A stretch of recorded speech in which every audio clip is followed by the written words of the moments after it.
Namaste and welcome to the weekly meeting of the Essence of Knowledge program. This program is available for online for all the seekers and it is free of cost at gyanmarg.guru. Those who are interested can register there. In these meetings, I try to answer your questions, clear your doubts, and we also conduct exams. So today is one such exam test of Akash. What are the reasons to take up the path of knowledge? There is only one objective, and that is to end up the ignorance.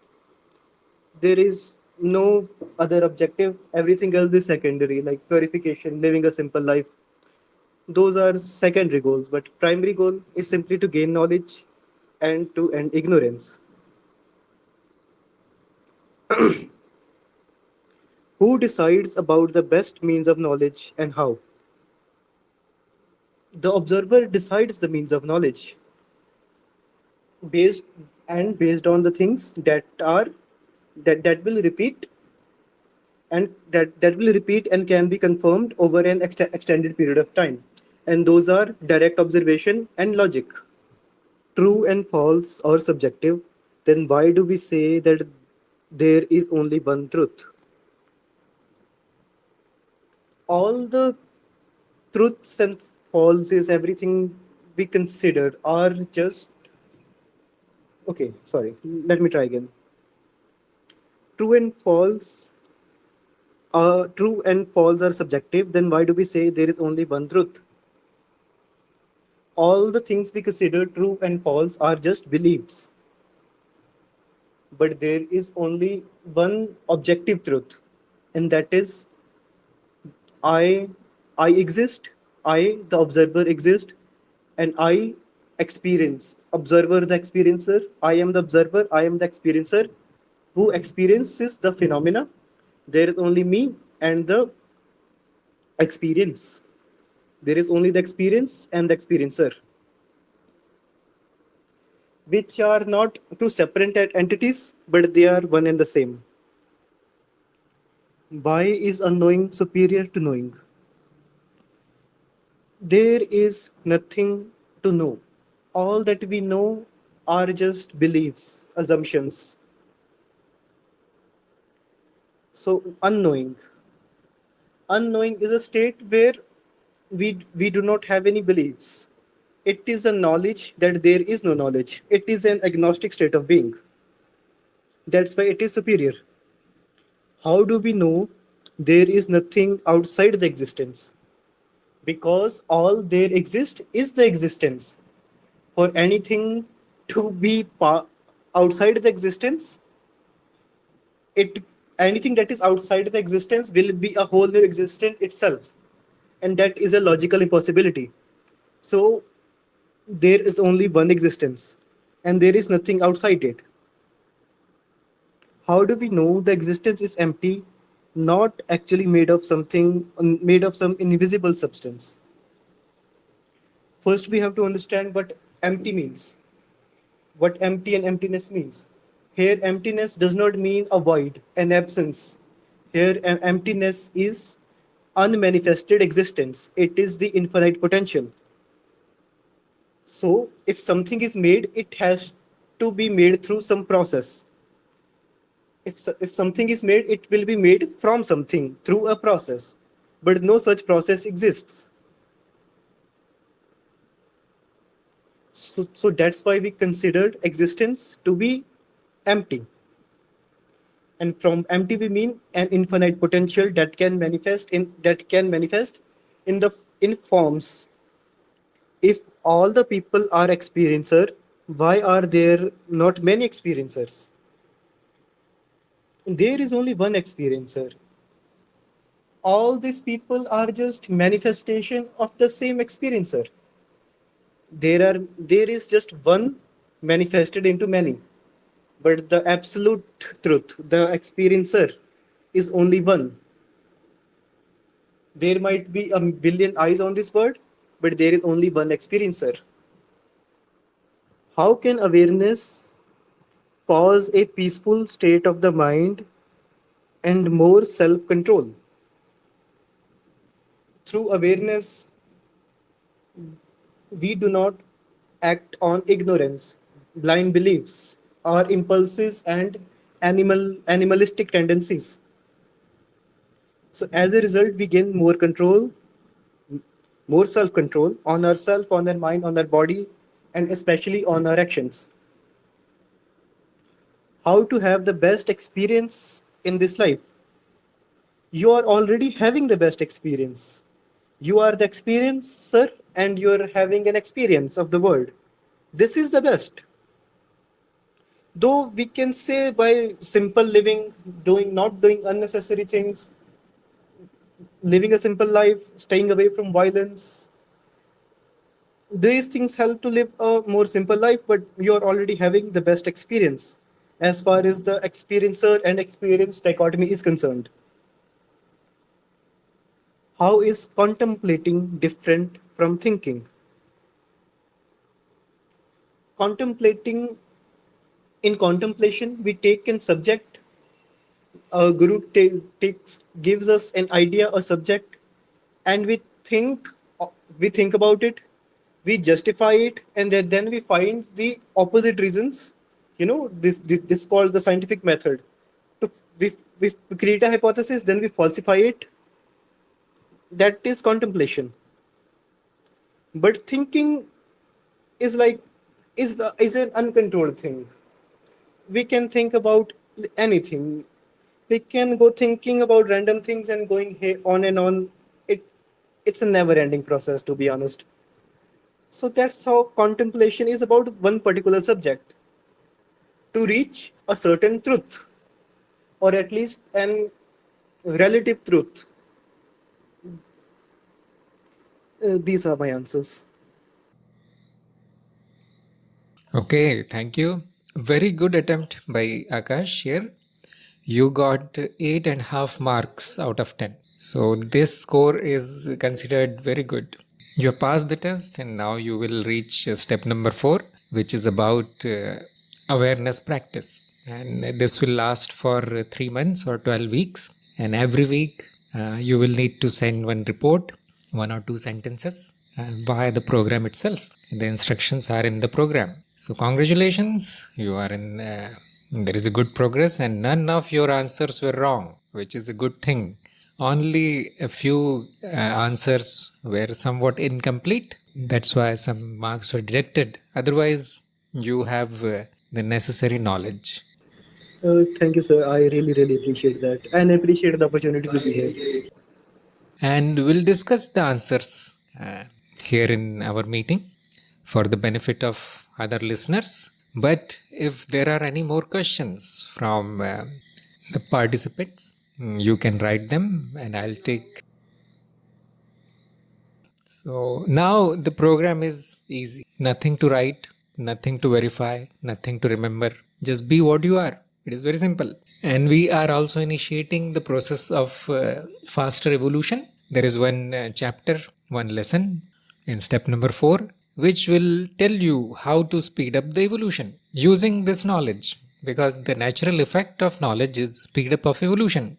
And many people want that. So what is spiritual evolution? How to speed it up? A little bit of initiation is done there. Depends on the interest of the person, seeker. And that is the step number 4. Meanwhile, we'll start the discussion on the test and test questions for the benefit of listeners, those who listen on YouTube, etc. So his first question was, what are the reasons to take up the path of knowledge? The answer was correct. There is no other reason. You want knowledge. It is very simple. And if you come here with some other expectation, some other reason, then it will be a disappointment, because it provides you nothing. Nothing worldly, nothing extraordinary. And that is not a loss, because the knowledge is that I am everything already. I don't need anything. I am whole and complete already. This knowledge will be obtained, nothing else, no other reason. Number 2, who decides about the best means of knowledge and how? So his answer was right, but I want to add here that the seeker is free to decide, isn't it? We cannot force the seeker to accept that, look, this is only means of knowledge. No, you're free to, because you are exploring, searching. You search, whatever means you find good, you can adopt it. So everybody has done this thing. Every one who is seeking does this. So what they find that the most reliable is direct experience, and not blind beliefs, not assumptions, but logic that provides certain knowledge. So the definition of means of knowledge becomes something, anything which provides you certain knowledge, which leaves you no doubt. You check again and again, it does not change. It remains true. Everybody, all the wise people, all the masters, all the gurus have found these two as the best. So we save your time by giving you the best first, but you are free to explore and find. So how do we decide? We check it, whether it gives me knowledge or not. We find that reliable and certain means are only direct experience and logic.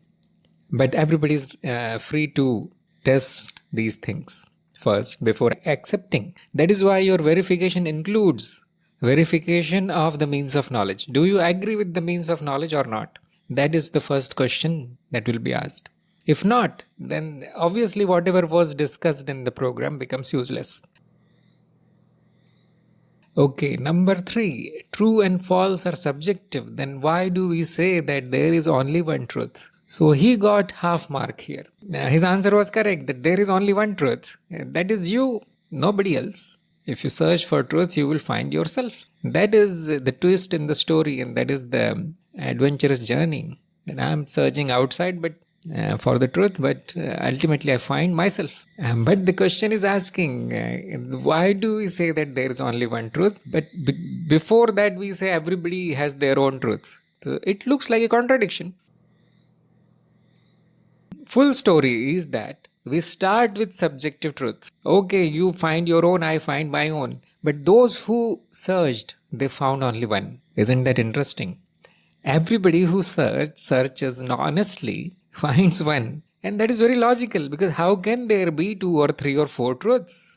Because it is changing now. So which one is the final truth? It will always be one. However, we don't force the truth on the seeker.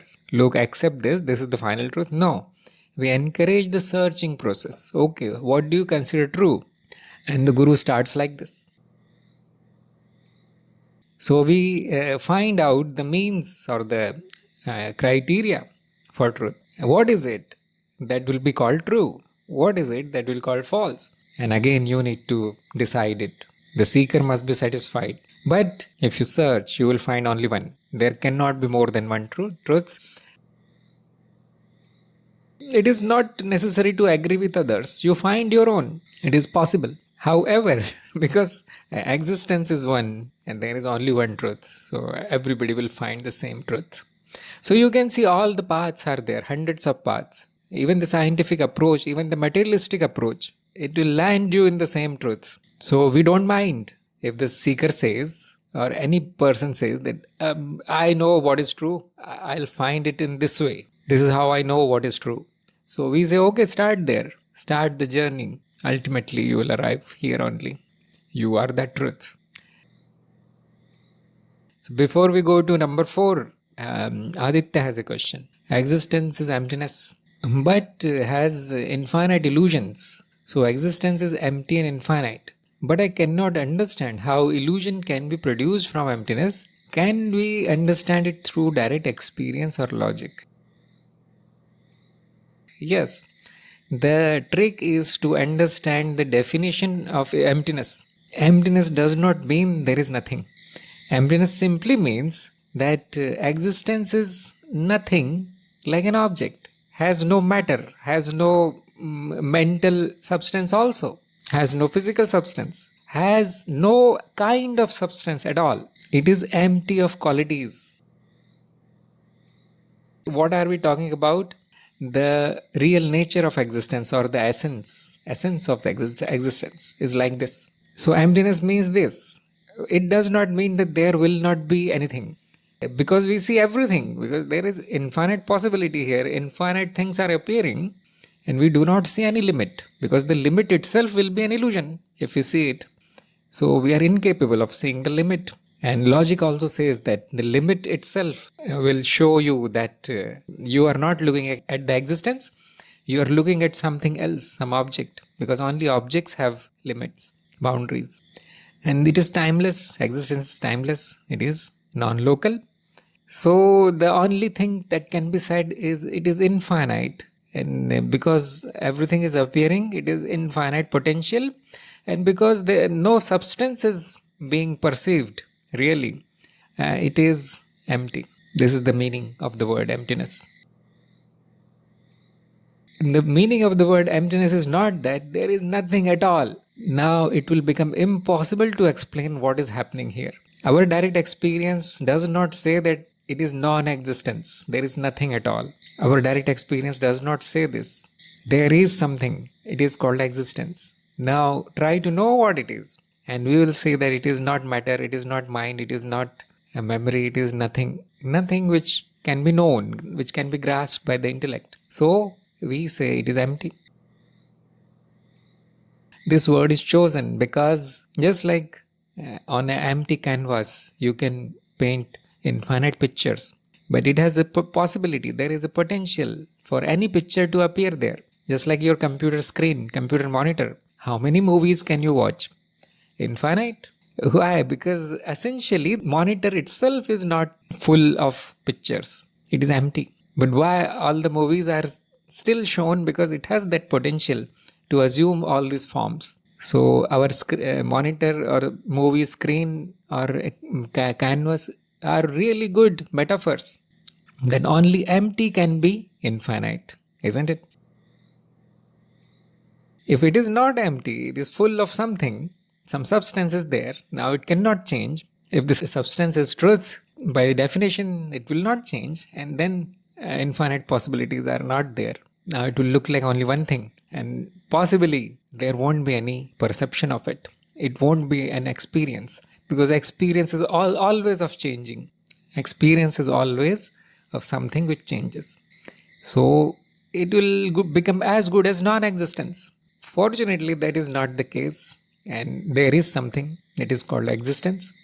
It is empty because there are no real qualities there, but it is infinite potential because anything can appear here. That is what we see actually. That is our direct experience, and the logic supports it. We can assume that there is substance, there is some solidity here, which is true, and then it will become non-existence, just like I told right now. It will not be perceived, nothing will be perceived. Logic can be understood by metaphor also, that your screen becomes permanently red. Red is the substance. Now no other color will show up there. And after some time, the red will become invisible, because that which does not change becomes invisible. Like a constant sound of fan or some machinery or AC, it is ignored by the mind because it's not changing. Same way, there has to be something which is changing in the existence, and it is possible only if there is no substance there. It is possible only if it is empty of anything solid, and if it is changing, it will always be illusory form. It cannot be called the real form because it is changing. See how easy it is, how logical it is, and how beautiful it is.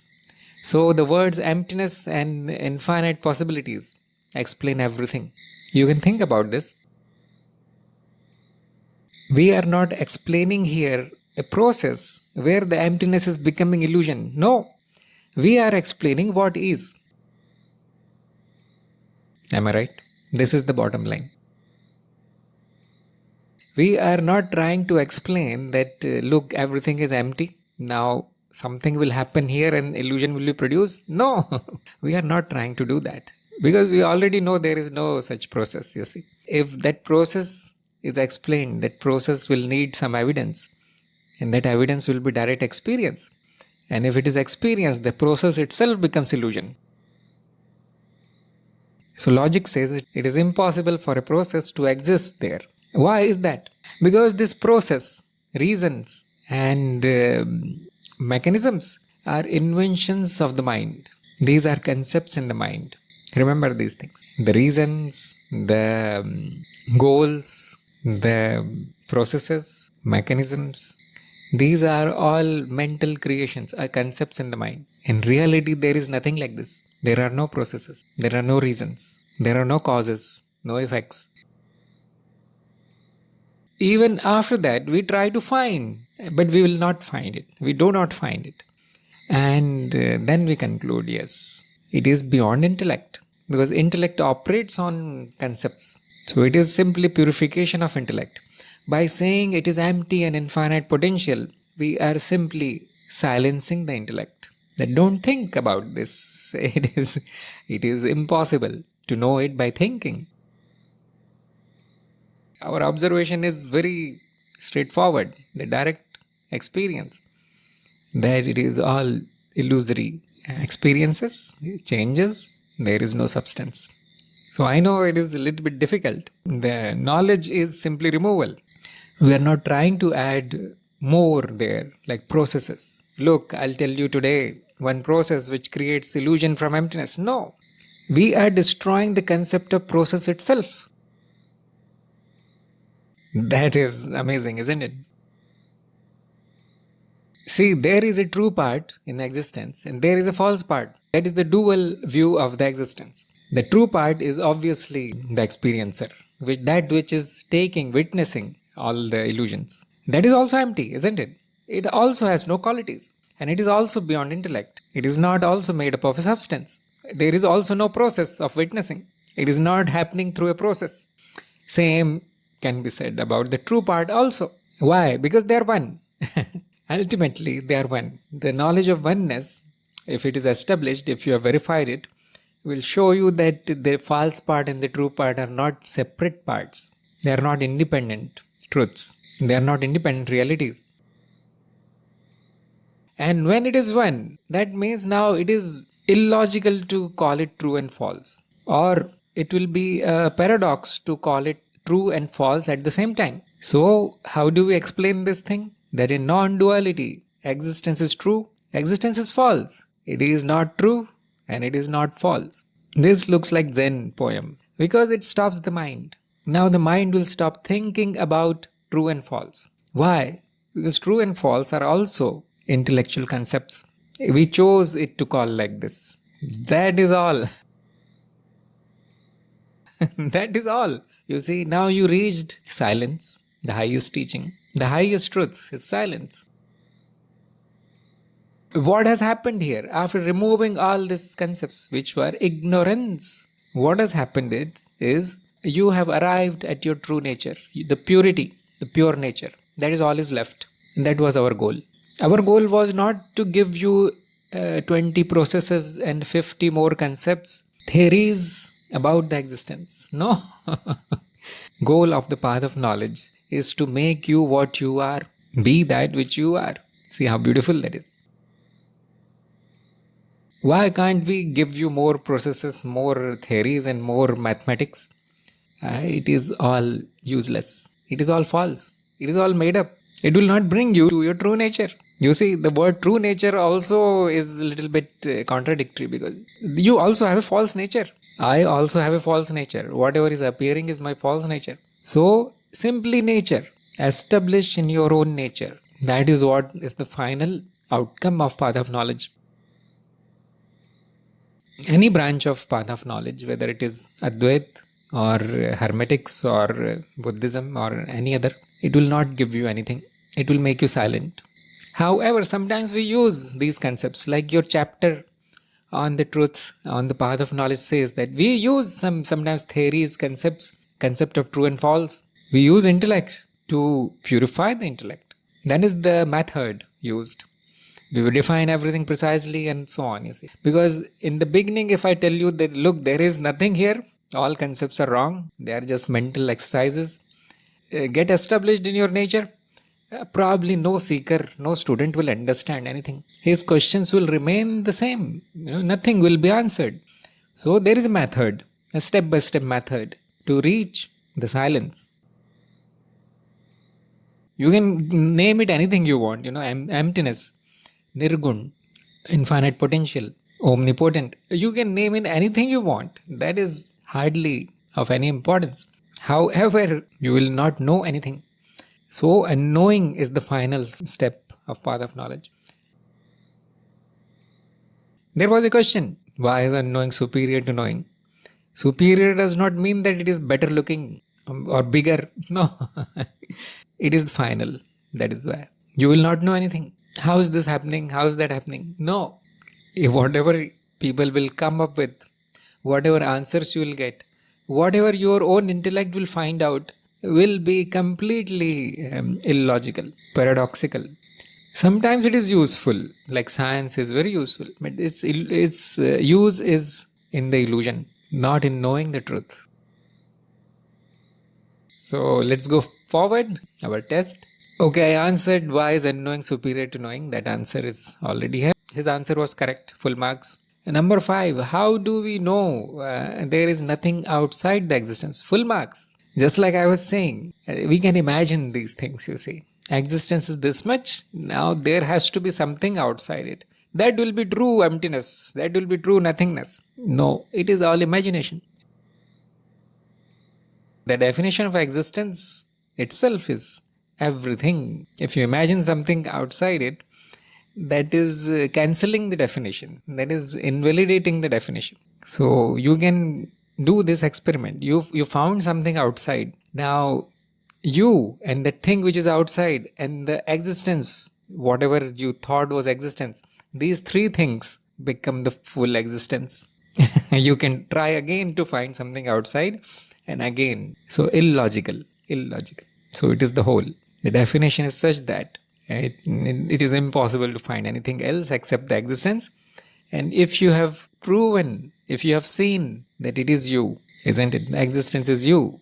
If you know this, that means everything is you. There is nothing besides you. There is nothing outside of you. See how logical and simple this is. Only thing is, you need to follow the method. You need to follow the teacher. You need to go through this step-by-step learning process.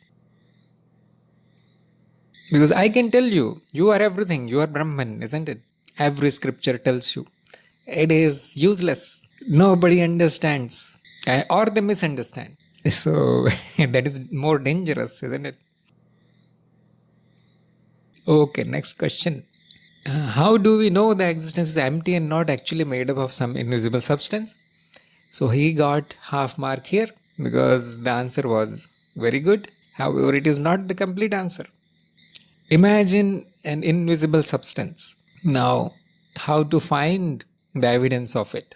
Actually, people have done that. So, since there are no more questions, let me tell you the story or the history. In India, it is called Mahatattva, which means the great substance. In the West, it will be called the luminous ether.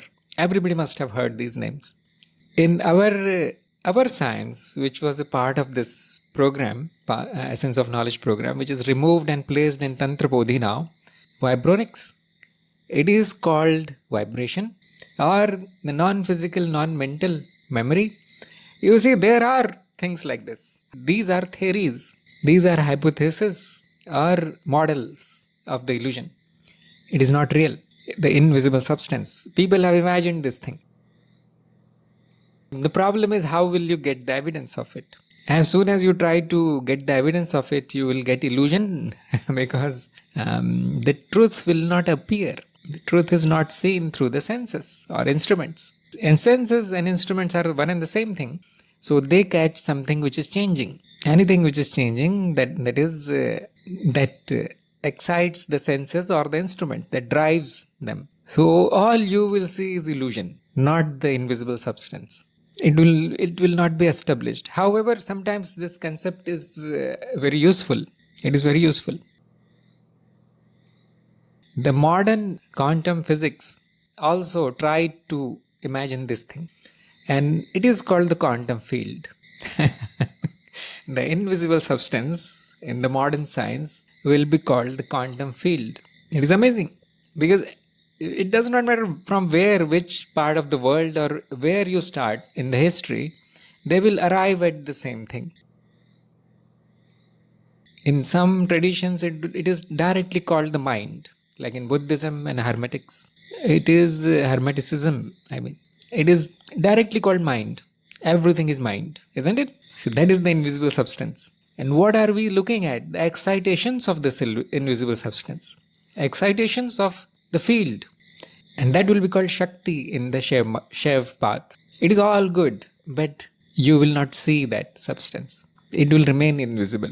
It will remain a theory or imagination. However, there is no problem as long as you know that it is a theory. There is not a big problem. What is the actual substance of the existence? Now, the path of knowledge has the answer. It is you. I am the final essence. However, I am not invisible. I am also not visible. But I am here. I am self-illumined.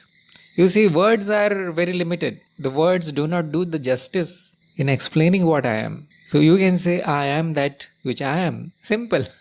It is only one in its category, so you cannot actually explain it. You cannot call it invisible. You cannot call it visible.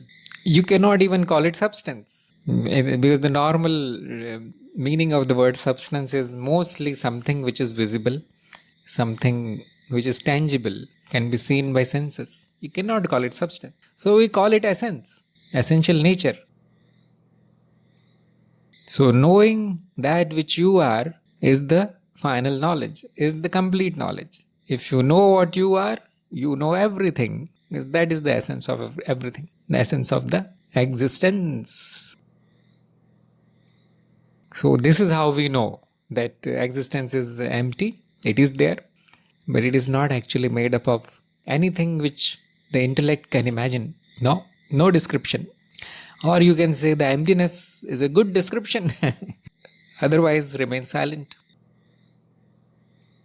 Aditya is saying, I do think that someday science will arrive at the truth we found, but they must give up their assumption that everything must be object. You see, they have given up. They have arrived. It is not uniformly distributed. That acceptance is not universal, that's all. Those who have joined our Pure Experiences group or Tantra Bodhi, I keep sending these videos. Go and check the Pure Experiences group, and many videos are interviews with top scientists, not the bottom scientists, you see, not the ordinary scientists, the topmost scientists who have done actual work, who have discovered something of value. They all know these things. One day I sent you a link to quotations by very great scientists. And that is the same thing. That's why I said in the beginning that even if you take the path of physics, you will arrive at the same truth. It is amazing. The science is not opposite of spirituality. Ignorance is opposite of spirituality, and many scientists are ignorant. And that is not a big thing, isn't it? That is not surprising because a majority of population is ignorant. This is the link. I always send this link because this doubt comes up very often. Look, science is saying something different. You are saying something different. And because science is better than spirituality, they are telling the truth. Ignorant people say like this. So I always paste this link. Look what scientists are saying. Do not worry about the bottom of the barrel scientists. They are not scientists, they are workers. They know a little bit. Try to know what the topmost scientists are saying. They are seekers.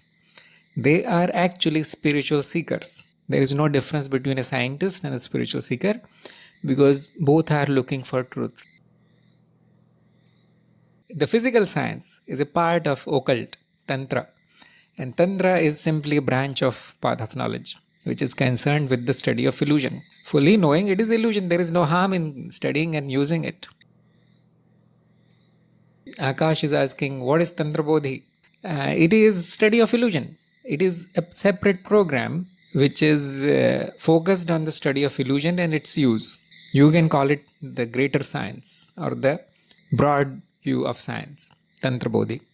There we have introduced the concept of non-physical, non-mental memory or vibronics, science of vibronics. And you will find that it is almost the same as all other kinds of sciences, including physical science.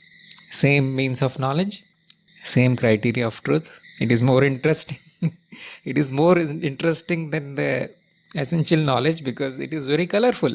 It is suspenseful. So, but yes, everybody is not allowed in that program. However, most of the information is already made public. It is on my YouTube channel. So let's go ahead. Number 7, if all people are experiencer, why are there not many experiencer? So he got half mark here because he correctly said that there is only one experiencer. However, there are problems in the question. Whenever you answer any question, you should first try to see what kind of ignorance is causing that question. So here the ignorance is that the people are experiencer, isn't it? and the person who is asking is saying, people are experiencer. No. People are experiences. On the path of knowledge, we'll never say that people are experiencer or the body, mind. Yes, it is easy to miss. So you should always look at the ignorance hidden in the question.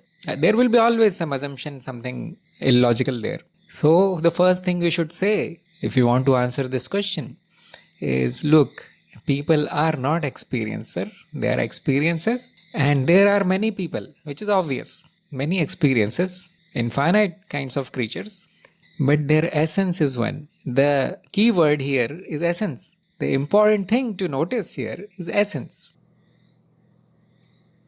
When I say you are experiencer, I am not pointing to the body mind. I am pointing to the essential nature. What is it that remains unchanging in whatever you call as me? You can call many things as me, but we are interested in that which is not coming and going, which is not impermanent. That will be my real nature. That will be my true nature. So that is the definition of essence or nature. So experiencer is my essence. And it is not surprising that your essence will be the same. Everybody's essence will be the same experiencer. That is not surprising. Why is that? Because it is the existence itself. It is the existence. So there cannot be many. So in my view, in my opinion, this is the complete answer. However, his attempt was very good. So he got half mark. Now number 8. How can awareness cause a peaceful state of the mind and more self-control? He got full marks because there is no right and wrong answer for this question. Some people will immediately get a peaceful state of mind. Some people will immediately get a self-control. Why? Because that which is causing loss of control is ignorance that I am this person. Whatever I am thinking, I must do it. Whatever thoughts appear, they are mine and they are true. Whatever memories I have, they are real. You know, a lot of your actions are driven by your memories. So, awareness causes a total destruction of this ignorance. You do act, there will be action. It cannot be avoided. But you will be calm and quiet. You will think about it. You will be peaceful. You will decide after thinking, after knowing what is the correct action. So that brings a little bit of control. That brings a little bit of peace. Something is lost, somebody died, or some bad event happened. An ordinary person will be totally blown away by this kind of cyclonic events. But a person who is aware, is established in the awareness, he will be affected, yes, little bit. But there will be little bit of peace. There will be little bit of control because we know that it is a dream. It is the mind that is getting affected. The mind is reacting to whatever it dislikes or likes, The same thing is true for if a good event happens, if you achieve something, if you get something, the mind again becomes restless. People call it happiness, but it is a loss of peace, loss of equanimity. So awareness brings equanimity. Equanimity means now everything is equal.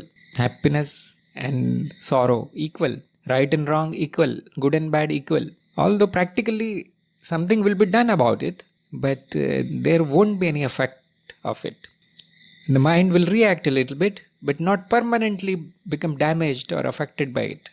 These are called impressions. So mind stops taking impressions, and that is the purification of the mind. In Sanskrit, we call it sanskar. If you do your action in awareness, if you live an aware life, the sanskars or the impressions are dissolved. What is the use of that? Now, that is somewhat beyond the path of knowledge, but its main use is spiritual evolution, because it is the impressions that are causing repeated human births. Remember, there is nothing wrong here, but the repetition is somewhat undesirable, but because you are going through the same lessons, you are going through the same suffering and happiness, is somewhat illogical. You need to progress. This is, anybody will think like this, so it is recommended. So awareness causes speed up of evolution. Sometimes these effects are immediate. You can see them immediately in some people because they are made for the path of knowledge. In some people it will take time, and in some it will completely fail. It is all okay, you see. This is the reality. I am not talking about the ideal textbook situation here that everybody will become like this. No, people are not all equal. However, there is equal potential in them. So some will take time, some will not. Some of you will transcend immediately. It's not bad, because you see, and there is no me really. There is no individual really. So it is just a play. Nothing needs to happen actually, because everything is perfect. However, this spiritual evolution is a part of the perfection. Nothing wrong. Now, it will sound a little bit contradictory, but evolution is happening in the illusion. It is a practical thing. And because awareness practice is, just like the word says, practice, it is practical. You don't really need it, but still it is prescribed as a application of the knowledge.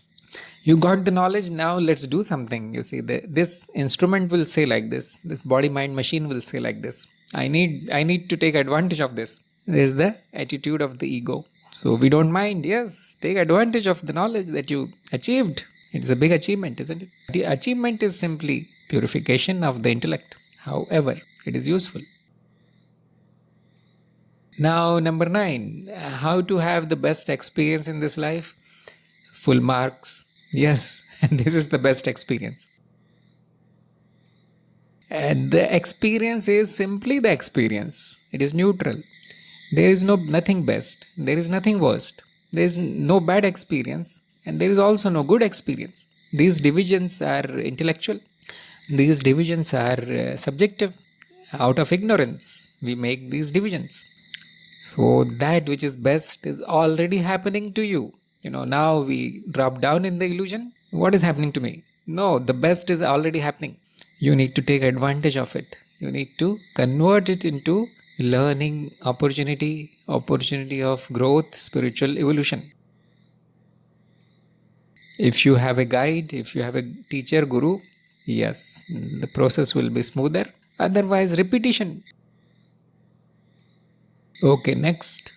How is contemplation different from thinking? Again, full marks. Contemplation is goal directed. You sit there with some goal.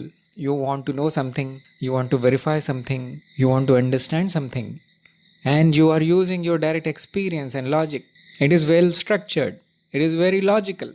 However, thinking is, just like he said, has no goal. The machine is running, that's all. The mental machine is running. Oh, I am emptiness. Now what will happen to my life? What will happen to my bank balance? Because I am not this body mind. You see, this is thinking. Even though it looks like that I am thinking about spiritual topic, no, it's useless. There is an illusion that I am thinking about something spiritual, but it is simply the machine that is running. There is no goal, and nothing will be achieved. So this is question and answer session for today. Hopefully everybody benefited from these test questions, because it is not only for the participant of our program, they are for everybody. Everybody should think about these questions. And Akash is saying your answers clarified the mistakes in my understanding. Yes, sometimes. That's why we have this test, because it gives you a challenge. It challenges the intellect to think correctly, to identify the mistakes. If I say, okay, mechanically you listen to everything and complete the program, you get the certificate, probably it is not so effective. You will walk through the program in sleep. It is possible. Many people have done that. But we have made it a little bit difficult for you so that the intellect is challenged. After that, you can confidently say, it is my knowledge. Otherwise, what will you say? Somebody said something in this program somewhere online, and it is written in that book. That is what people will say. We want the seeker to make the knowledge their own. That is why this is there. So yes, that is my job. I try to put hurdles in on the path of seekers, and I try to clear them also. It is more than simply making you a parrot of path of knowledge. It is an attempt to make you realize. Realize means it must be real for you. So that's why we are sending questions every day in our group, so that whenever you're free, you can think about it at least for 5 minutes, contemplate on it. 5-10 minutes. Do I know the answer? Or I don't know the answer? You see, like this, and the challenges are thrown so that the intellect does not become a lazy intellect. A lazy mind is home of ignorance. Okay, Aditya is saying, you recommend to go out and find some guru. Actually, I'm confused sometimes that this program is sufficient and you suggest approaching some guru. No. By saying this, I'm simply clarifying that you are free to explore more. You're free to explore more paths, more gurus. Just like I claimed in the beginning, everything will take you to one truth because there is nothing else. So that is the reason I keep saying. Actually, when you finish the program on the step number 8, you will get some suggestions and instructions and certificate. And the instructions say that now you can read the scriptures, now you can join the ashrams, now you can follow the tradition and this tradition, that tradition. What we are doing here, we are letting you go. Okay, my job is over. If you are interested, explore more. Those who are satisfied with the program will find it totally useless. It is just hard work. It is like a disclaimer that I have done my job.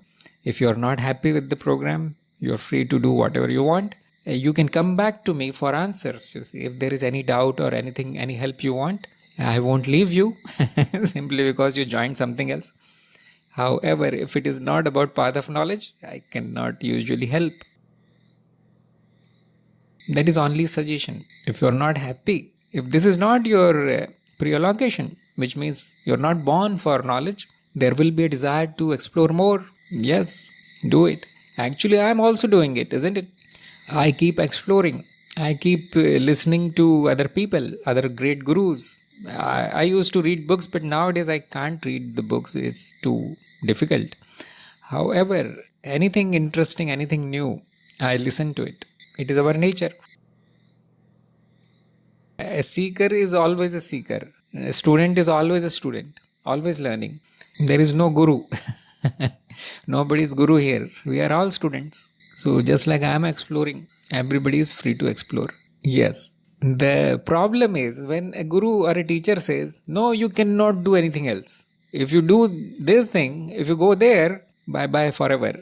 Or you will go to hell if you join the other path. You see, there are some paths like this, which are called extremist, orthodox. So by saying all these things, I simply always make it clear that we are not like that. You are totally free. And it is to your will, actually, free will, to explore something. You will always learn something, or you will get a confirmation of whatever was said in Path of Knowledge in different words. So it is just encouragement, and it will keep you in touch with spirituality. You will not be lost in the worldly matters, in the illusion again. Because path of knowledge is over. As soon as you start it, it is over. It is pathless path. It is the direct path. So what will you do for the rest of your life? So one method to stay spiritual, remain in this field of spirituality, is to keep learning something. The Tantra Bodhi is also, something similar. Okay, you got the essential knowledge. Now, what will you do for the rest of your life? We cannot simply sit in a cave. So we keep the intellect busy. We keep the body busy, and we keep it busy in a spiritual matter instead of worldly matter. So why I'm running this program, why I'm doing these meetings and videos and all, the reason is very selfish. I remain in touch with the knowledge. I don't need to do any other practice. I'm not lost in the illusion. I get to know wonderful people, other spiritual people, instead of knowing the same old worldly people. Nothing wrong with that, but we are not compatible with these people. So, and there are benefits in exploring and keep doing something. My guru's guru used to say this. He asked his guru that, look, that path is better. That guru is better. He knows more. That guru is miracle man, God man. He can do anything. He can cure any disease. But you are worthless guru. You don't do anything. You keep saying everything is one and you are that. That is boring. So the guru's guru laughed, smiled, and he said, actually, you are saying the truth. You are right. Probably there is a better path. Probably there are better gurus. Probably they are telling you something which is more true than what I am telling you. So go and explore. But I request you that if you find something better than what I have taught, you come and teach me. Now go. That is what my guru's guru told my guru. So yes, my guru left. He traveled all the world, came back and said, sorry sir, nothing is more true than what you already said. There is no better path than what you already told. Actually, all paths are telling the same thing. It is the ignorance of people that makes them different. They don't understand. That's why they look different. So I'm not doing anything new. I'm simply copying my guru's guru. I'm also saying, okay, go now. Search everything. Search the whole illusion. If you find something good, tell me. Aditya is saying, yes, I had the same feeling while exploring. Will give me company of seekers, gurus, and I really don't enjoy to spend time with worldly people. But I have to sometimes. Yes, we are very self-centered because this is our goal of our life. Any spiritual seeker is born with this goal. So obviously he will be attracted to similar people, similar paths. Does not matter. Even if you are learning the same thing, go and sit there. Listen. No harm. Imagine if you spend your time with worldly people. That is torture. Actually, some seekers will fall down because they are in that company. So that is dangerous. Sometimes we need to deal with them, and the best way to deal with worldly people is at the transactional level. You see, it is interesting why it is called transactional reality. Transaction means give and take, isn't it? Practical use. So deal with them only for practical purposes. So they will stop troubling you, and they will stop getting troubled by you.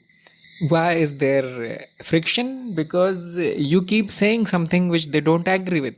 You keep doing something which they think is craziness. So you keep all those things private, secret. Nobody will trouble you. Nobody will think anything because, path of knowledge does not require you to show off. You don't need to wear some kind of ancient clothes or don't need to speak Sanskrit. Don't need to shave your head or anything at all. You see, it is all inside. It is an inside job. Still you are progressing faster than others. So as long as there is no friction, keep it transactional, give and take, and get out of here. It is all good.